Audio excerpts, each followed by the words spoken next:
Hello, I'm Freeman Hrabowski, president of the University of Maryland, Baltimore County, UMBC.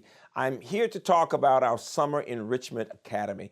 This is an academy for middle and high school students that promotes smart fun. Smart fun. It is a fascinating array of possibilities for your children, including courses in game design, in cybersecurity, in chess, in Baja racing, in YouTube production, and even a course about aliens.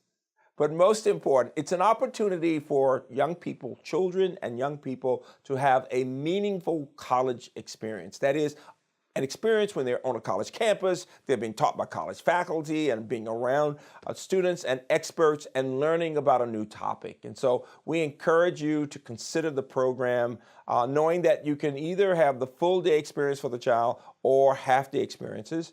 And you can learn more about us by going to the website, which is the Summer Enrichment Academy. It will be SEA for Summer Enrichment Academy, sea.umbc.edu.